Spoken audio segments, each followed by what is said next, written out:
Right, let's go to John Nicholson. John. Thank you, Mr. Speaker, sir. While the UK government is extending rates relief for only 3 months in England, the Scottish government is doing so for the whole year, helping the retail, hospitality, leisure and aviation sectors.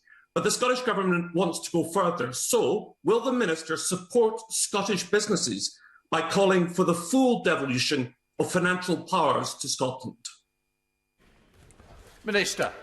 I thank the honourable gentleman for his question. It's not correct to say that business rates are only holidays only being extended for 3 months. There is a period beyond that which is specifically targeted for businesses in the tourism, hospitality and entertainment sector beyond that.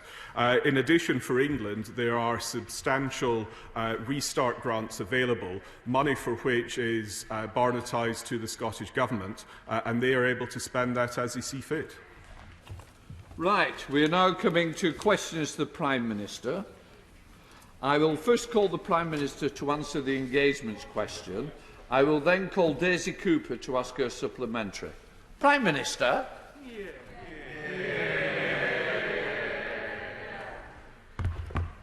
Thank you, Mr. Speaker. The whole House can be proud of the UK's vaccination programme, with over 22.5 million people now having received their first dose across the UK. We can also be proud of the support the UK has given to the international COVID response, including the £548 million we've donated to COVAX. I therefore wish to correct the suggestion from the European Council President that the UK has blocked vaccine exports. Let me be clear, we have not blocked the export of a single COVID-19 vaccine or vaccine components. This pandemic has put us all on the same side in the battle for global health. We oppose vaccine nationalism in all its forms. I trust that all sides of the House will join me in rejecting this suggestion and calling on all our partners to work together to tackle this pandemic. Mr. Speaker, this morning I had meetings with ministerial colleagues in others. In addition to my duties in this House, I shall have further such meetings later today. Let's go to Daisy Cooper. Daisy. Thank you, Mr. Speaker. The government is throwing a staggering £37 billion at a test and trace system that we know has made barely any difference, but yet it says that it cannot afford to give more than a pitiful 1% pay rise to NHS workers. The Prime Minister has said that he owes his life to them. He stood on the steps of Number 10 and applauded them. So will the Prime Minister do more than pay lip service and pay them the wage that they deserve? Prime Minister. Mr. Speaker, she is indeed right that we owe a huge amount to our nurses, an incalculable debt, and that's why I'm proud that we've delivered a 12.8% increase in the starting salary of nurses and are asking the Public Pay Review Body to look at increasing their pay exceptionally of all the professions in the public sector. And as for test and trace, Mr. Speaker, it is thanks to NHS Test and Trace that we're able to send kids back to school and begin cautiously and irreversibly to reopen our economy and restart our lives. Let's go to Gagan Mahindra. Gagan. Thank you, Mr. Speaker. I recently visited Long Marston, Bovingdon, Rickmansworth and Berkhamsted to see the damage that flooding caused to our communities firsthand. Can the Prime Minister assure this House that as the weather gets better, we do not lose the momentum of finding long-term sustainable solutions to prevent flooding in the future and to give residents the security they deserve all year round, irrespective of the weather outside? Prime Minister. I thank my honourable friend for what he's doing to campaign for his local area for flood defences. I want to thank the Environment Agency for their tireless and imaginative and creative work that they do to find solutions, and we're investing £5.2 billion to build 2,000 new flood defences over the next 6 years. We now come to the Leader of the Opposition, Keir Starmer. Who does the Prime Minister think deserves a pay rise more? An NHS nurse or Dominic Cummings? Mr. Speaker, as I told the honourable lady for the Liberal Democrats earlier on, we owe a massive debt as a society and I personally to the nurses of our NHS. And that's why we've asked the Public Sector Pay Review Body exceptionally to look at their pay. I want to stress, however, as the House knows, that starting salaries for nurses have gone up by 12.8% over the last 3 years. And it is thanks to the package that this government has put in place that we now have 10,600 more nurses in our NHS, Mr. Speaker, than there were 1 year ago, and 60,000 more in training. Starmer. Mr. Speaker, he says nurses' pay has gone up. I know he's desperate to distance himself from the Conservatives' record over the last decade. As he well knows, since 2010, nurses' pay has fallen in real terms by more than £800. And he didn't answer my question. It was a very simple question. He's been talking about affordability.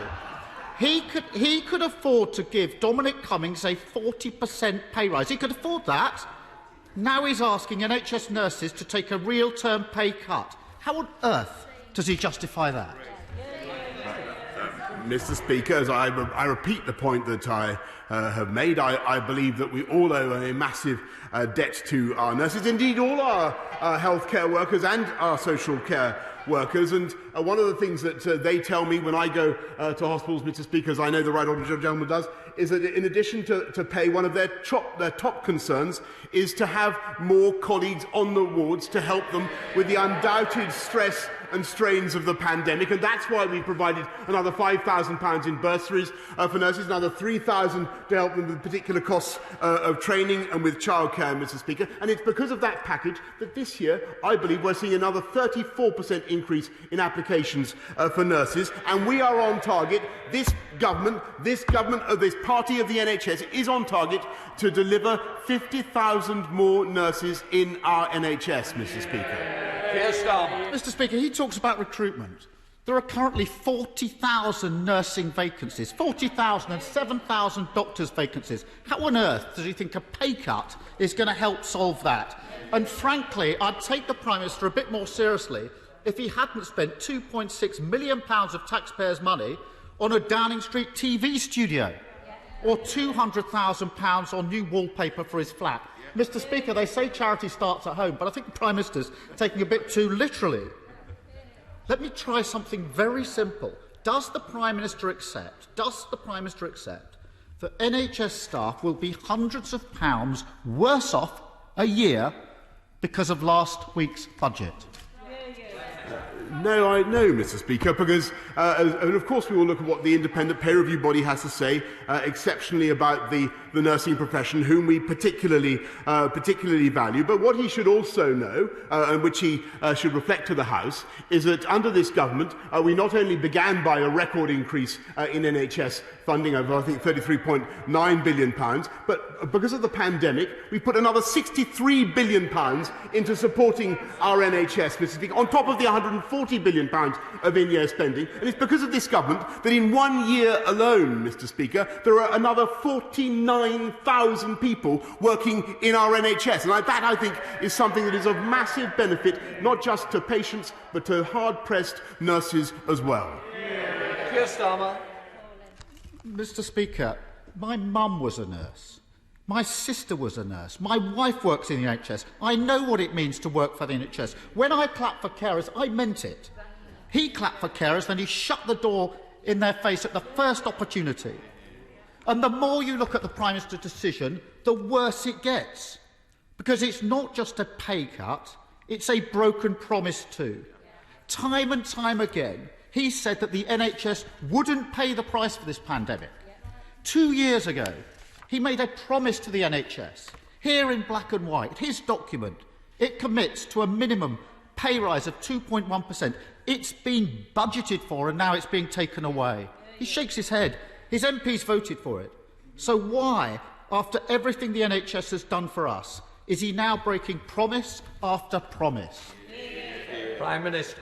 Mr. Speaker, he voted against the document in question, which is to crown the absurdity of his point. Under this government, we have massively increased funding for our amazing NHS, with the result, as I say, there are 6,500 more doctors this year than there were last year, 18,000 more healthcare workers and 10,600 more nurses. And we're going to go on, Mr. Speaker, and we are going to deliver our promises. I can tell the right honourable gentleman. We are going to go on and we're going to build 40 more hospitals, and we're going to recruit 50,000 more nurses, and we're going to get on and deliver on our pledges to the British people. And we're going to do that because of our sound management of the economy and the fastest vaccine rollout programme of any comparable country, which, frankly, if we'd followed his precepts and his ideas, we would certainly not have been able to achieve.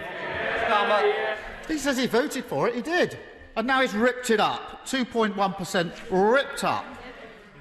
And if the Prime Minister won't listen to me, he should listen to what his own Conservative MPs are saying about this. His own side. This is what they say. Behind you, Prime Minister, it's inept. It's unacceptable. It's pathetic.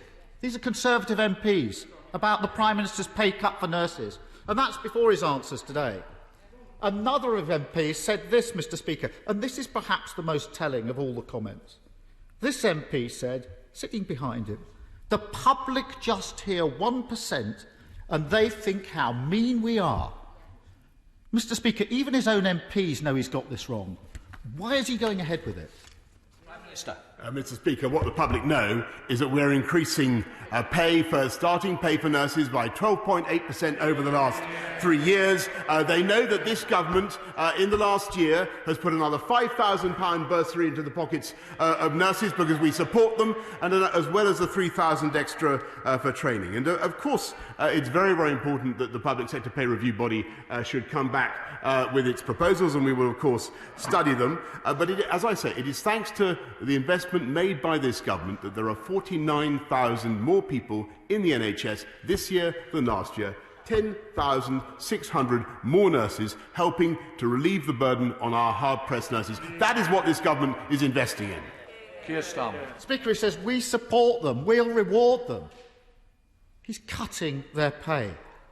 Mr. Speaker, not true, he says. Not true. Prime Minister, a 1% rise versus 1.7% inflation rise. That is a real terms cut. And if the Prime Minister doesn't understand that, we really are in trouble. Mr. Speaker, they promised honesty, but the truth is they can afford to give Dominic Cummings a 40% pay rise, and they can't afford to reward the NHS properly. The mask really is slipping, and we can see what the Conservative Party now stands for. Cutting pay for nurses, putting taxes up on families. He's had the opportunity to change course, but he's refused. So if he's so determined to cut NHS pay, we at least show some courage and put it to a vote in this Parliament. Mr. Speaker, the last time we had put it to a vote, he voted against it. As I said before, we're increasing pay for nurses. We're massively increasing our investment in the NHS. We are steering a steady course, whereas he weaves and wobbles from one week to the next, Mr. Speaker. One week he's attacking us, saying we should be doing more testing. The next week he's denouncing us for spending money on testing. One week he calls for us for a faster rollout of PP. The next week he's saying we spent too much, Mr. Speaker.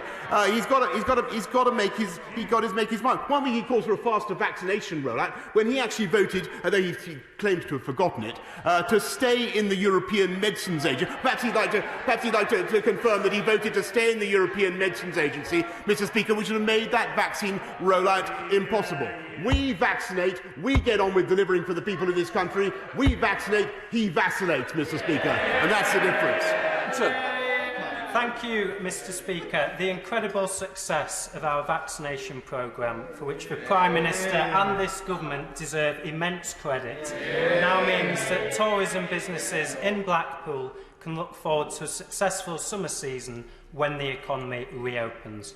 When the time is right, will the Prime Minister support a campaign encouraging people to holiday here in the UK this summer, and will he join me in Blackpool to launch that campaign and to showcase everything we have to offer? Yeah. Well, Mr. Speaker, I will look very carefully at my diary to see whether I can actually get up to Blackpool. But I have many happy memories of joyful evenings spectating at the illuminations of Blackpool, and I know that Blackpool will play an important part in the tourism recovery that we hope to see this summer if we continue on our roadmap. We have technical issues with the leader of the SNP, so I'm going to ask Kirsten Oswald as the deputy leader to stand in. Kirsten Oswald. Mr. Speaker, yesterday the Prime Minister published his plans for an Erasmus replacement without any consultation or discussion with devolved governments. The replacement scheme offers lower living support, no travel support, no tuition fee support. Why is this Tory government taking opportunities away from our young people? Well, Mr. Speaker, she is a delightfully concise question, I may say. But she is wrong about the difference between the Erasmus and the Turing project, because the Turing scheme, unlike the Erasmus scheme, which overwhelmingly went to kids from better off homes, the Turing project is designed to help kids across the country of all income groups get to fantastic universities around the world. Kirsten Oswald. Mr. Speaker, that's just not the case. We know we can't trust a word the Prime Minister says on this. He told us there's no threat to the Erasmus scheme, but he clearly won't match EU levels of support. And it's not just us saying it. His own Scottish colleague told the BBC last week young people won't benefit from Brexit. They've saddled a generation with tuition fee debt. Now they're closing the door with Erasmus. It's no wonder that students are choosing the SNP and independence for a prosperous future. So, Prime Minister, will you think again? Will you do the right thing? Engage with our EU friends and rejoin Erasmus? Can I just remind members not to use you? Prime Minister. Thank you, Mr. Speaker. No, I think students should choose the Turing project because it's fantastic and it reaches out across the whole country. And I believe, by the way, Mr. Speaker, they should reject the SNP because it's totally a Scottish nationalist party, Mr. Speaker, because it is failing the people of Scotland, failing to deliver on education, failing on crime, and failing on the economy. And I think that I hope very much that the people of Scotland will go for common sense, and instead of endlessly going on about constitutional issues, instead of endlessly campaigning for a referendum, which I think is the last thing the people of this country need right now, I think people want a government that focuses on the issues that matter to them, including a fantastic international education scheme like Turing. Right, let's go to Jeremy Wright. Jeremy. Thank you very much, Mr. Speaker. My right honourable friend will recognise that while COVID restrictions have been in place, children have not only had to learn online rather than in the classroom, but have also missed out on cultural, artistic and sporting activities with their peers. At the same time, cultural, artistic and sporting organisations have remained restricted in what they can do, and despite the considerable help offered to them, are still in need of government support. So can I ask him to consider how we might put those two things together and provide for enrichment activities available to all young people over the coming months, funded by government and provided not by hard-pressed teachers, but by our outstanding culture and sports sectors, while they're unable to reopen to the wider public? My right honourable friend has been a great champion of the arts and culture sectors, and he's completely right about the role that they can play for young people in the recovery, and that's why the massive £2 billion recovery fund that we've given to thousands of theatres and orchestras, choirs, music venues and others, we hope will be used for the benefit and the cultural enrichment of young people up and down the country. Colin. Thank you, Mr. Speaker. The Prime Minister's fantasy bridge to Northern Ireland could cost £33 billion. This while our road and rail networks have been absolutely decimated from decades of underinvestment. The Conservative Party got a grand total of 2,399 votes at the last Assembly election. What mandate does he think he has to override the democratically elected people of Northern Ireland to impose a bridge that goes through miles of unexploded munitions and radioactive waste? Mr. Speaker, actually, if he read the article I wrote this morning in the Daily Telegraph, he will have seen that the things that we've set out in the Hendy review, I think, would be of massive benefit to Northern Ireland, including upgrading the A75, which is the single biggest thing that people in Northern Ireland wanted, by the way, and which the Scottish Nationalists have National Party have totally failed to do, as well as better connections east-west within Northern Ireland, which we should be doing as well as better connections north-south within the island of Ireland. It's a fantastic union connectivity review. He should appreciate it. It's the way forward, and I'm amazed, frankly, at his negativity. Paul Holmes. Thank you, Mr. Speaker. Despite the claims of Eastleigh Liberal Democrats, my constituents will be delighted to know that the concrete section of the M27 will start to be resurfaced this summer.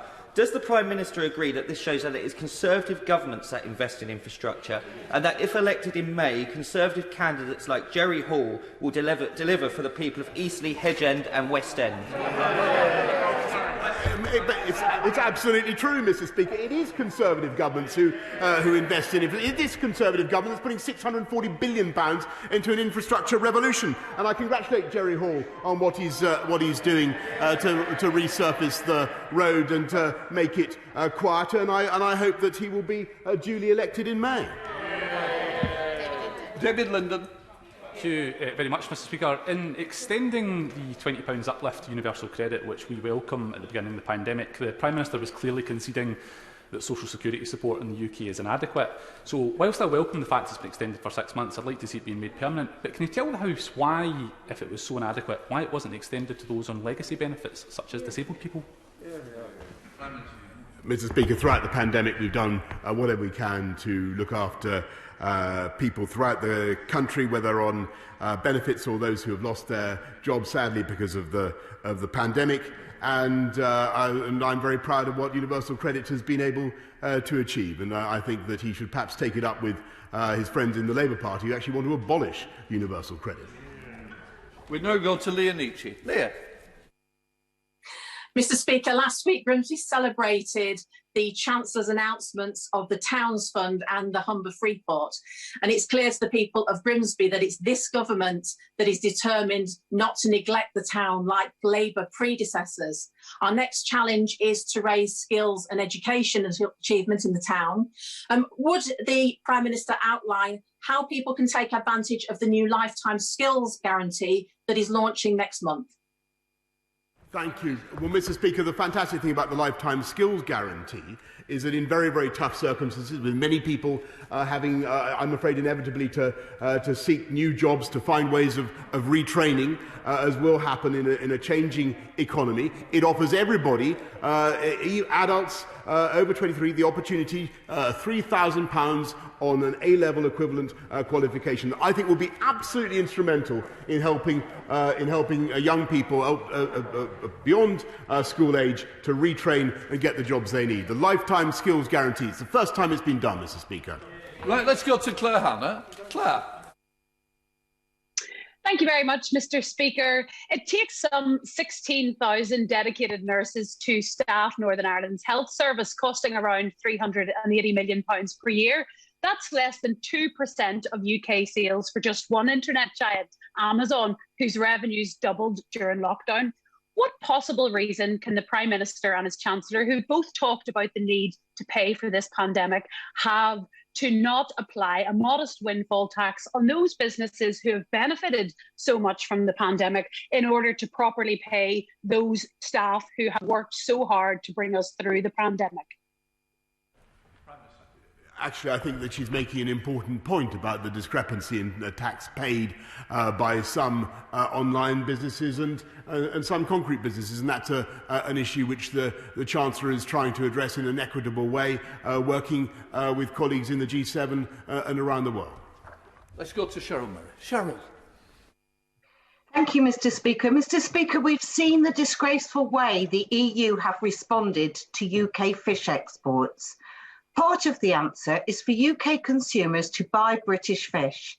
As chairman of the APPG for Fisheries, could I invite the Prime Minister to join a fantastic British chef to show how easy it is to prepare and cook a dish using British caught fish? Well, I'm very happy to take up my honourable friend's suggestion. I'm not the greatest chef myself, but I have made and can make, from memory, a fish pie with haddock and prawns, which I undertake to do, Mr. Speaker. British haddock. Kate Osborne. Thank you, Mr. Speaker. Prime Minister, people like my constituent, Tessa Stevens, have had to keep their salons shut despite shrinking government support, unchanged overheads and decreased profits. I am urgently seeking the Prime Minister's support to protect the immediate and long-term recovery of beauty businesses and the jobs it supports. Will the Prime Minister explain why his government refuses to listen to the beauty industry, who are calling for VAT to be temporarily reduced to 5% for hair and beauty businesses, similar to what has happened to other sectors like hospitality, tourism and culture businesses?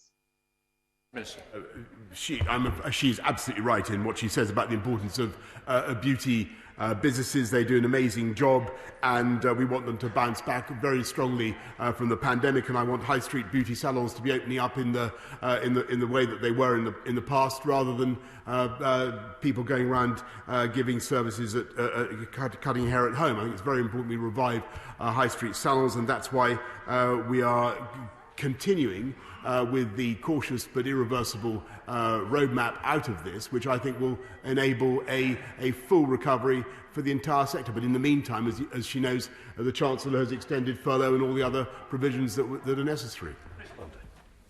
Thank you, Mr. Speaker. Can I warmly welcome the Union Connectivity Review that's been announced this morning? It's brilliant news to connect the whole of the UK. But in West Dorset, Mr. Speaker, we have single-track railway lines. We have a 3-hourly rail frequency, yet we have the highest level of roadside pollution anywhere in the UK. Will my right honourable friend kindly support a levelling up rail proposal that will not only look to support West Dorset, but also some of the most deprived areas in the South West? My honourable friend knows whereof he speaks. He's probably one of the greatest experts on railways in this House, and we're certainly determined to follow his lead and to upgrade services in the West Country and in Dorset. He knows what's happening at Dawlish and elsewhere, and Network Rail has identified proposals including improvement of the performance of the West of England line, which is currently being assessed. But he's knocking at an open door, Mr. Speaker. Right, let's go to Dan Carden. Dan. Thank you, Mr. Speaker. Back in 2012, commissioning for alcohol and drug addiction treatment was taken out of the NHS and handed to local authorities. And those services are now overwhelmed after a decade of cuts and fragmentation. And last year, the UK recorded the highest number of alcohol-specific deaths since records began. Addiction is an illness that can be treated. So will the Prime Minister urgently investigate the rise in deaths and bring addiction treatment back into the NHS within mental health services and give it the funding it requires? Minister. He's entirely right, Mr. Speaker, to draw attention to the importance of addiction treatment and its relationship to mental health, and that's why the government is investing record sums in mental health, £13.3 billion, Mr. Speaker, and of course treatment for alcoholism is part of that. Let's go to Theo Clark. Theo. Thank you, Mr. Speaker. I've seen firsthand, visiting both the St George's and county hospitals in Stafford, the great work that is being done to support people, including veterans, with their mental health. But does my right honourable friend agree with me that sadly the COVID-19 pandemic is likely to have had a negative impact on people's mental health? And will he commit to working with me and the Stafford Mental Health Network to improve and increase the mental health provision in Stafford?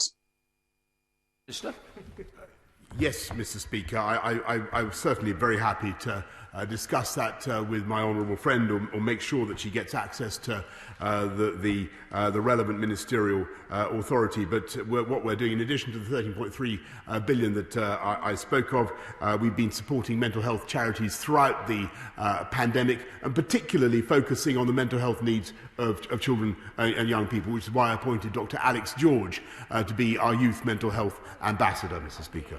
This government is failing young people. Before the pandemic, apprenticeship starts were down by 28% for under 19-year-olds, £330 million unspent levy back to the Treasury, falling short by 81% in creating the promised 100,000 new apprenticeships. This month, I will be holding my 5th Apprenticeships and Jobs Fair in Bristol South.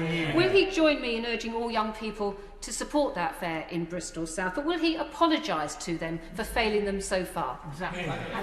Mr. Speaker, I think jobs fairs are an important thing, and I know that colleagues across the House do them, but I also think that the government can be proud of the record that we've had in getting record numbers of young people into employment. We're now faced with a very severe problem caused by the pandemic, and that's why we're addressing it not just with the lifetime skills guarantee that I mentioned earlier on, but also with the Kickstart funds, the Restart funds, £2 billion going into Kickstart alone to help young people into the jobs that they need. Demi Moore. Thank you, Mr. Speaker. After putting in a fantastic bid, Southport last week got a £37.5 million Towns deal. This will be transformational and represents the levelling up agenda of the Prime Minister and this Conservative government. When his diary allows, will he come to Southport to see these projects as they unfold and the impact they'll have on the lives of my constituents? Yes, indeed, Mr. Speaker. I'm told that the Boulevard of Light on Lord Street rivals the Champs-Élysées itself, and I will certainly keep my honourable friend's invitation in mind. McGovern. Thank you, Mr. Speaker. In this House, we all know the importance of those people who've looked after our vulnerable loved ones over the past year when we have been unable to do so. So will the Prime Minister explain to me why, in this country, we have 375,000 care workers on a 0 hours contract? Mr. Speaker, I'm proud of what the government has done to increase the wages of care workers across the country, with record increases in the living wage. And this country is unlike most other countries in the world in the speed with which we've vaccinated care home workers, Mr. Speaker, and their elderly charges. James Grundy. James. Thank you, Mr. Speaker. First of all, may I thank the Prime Minister for his commitment to levelling up the North, the benefits of which we are already beginning to see, with a £15 million allocation from the government's Transforming Cities Fund, enabling the plans to reopen Golden Station in my constituency of Lee to progress. Would the Prime Minister not only welcome this progress, but also back my campaign to reopen Kenyon Junction railway station, which will help unlock the potential of Lee, provide my constituents with a vital rail connection between Liverpool and Manchester, and ensure Lee is no longer one of the largest towns in the UK without a railway station? Prime Minister. Mr. Speaker, I'm very happy to support my honourable friend's initiative, and I understand that the Goulburn, which he represents, was the site of the world's very first railway junction, Mr. Speaker. Let's go to Alan Smith. Alan Smith. Thank you, Mr. Speaker. Anthony Jones, a ferociously bright student at Stirling University, was looking to do a master's in Amsterdam. Pre-Brexit, the course fees were £2,168. Post-Brexit, the fees are £14,600. The Turing scheme won't touch the sides of what's necessary. Would the Prime Minister like to apologise to Anthony and countless hundreds of thousands of students like him for limiting their life horizons against their will? Mr. Speaker, because I think that the Turing scheme is fairer and it's something that will enable students on lower incomes to have access to courses, to great courses around the world, and I believe it's a highly beneficial reform to the way we do that. It's a truly global in its ambitions.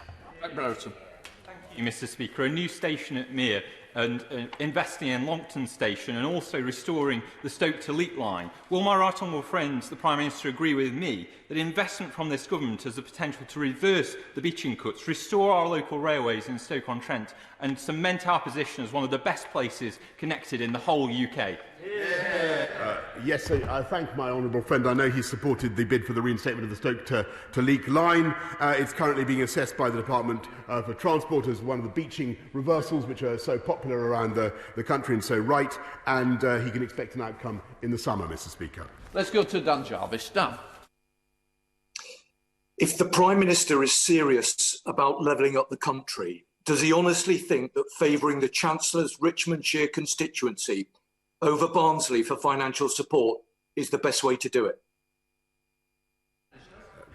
Mr. Speaker, we are devoted to levelling up across the entire country, and that goes for Barnsley as well as everywhere else.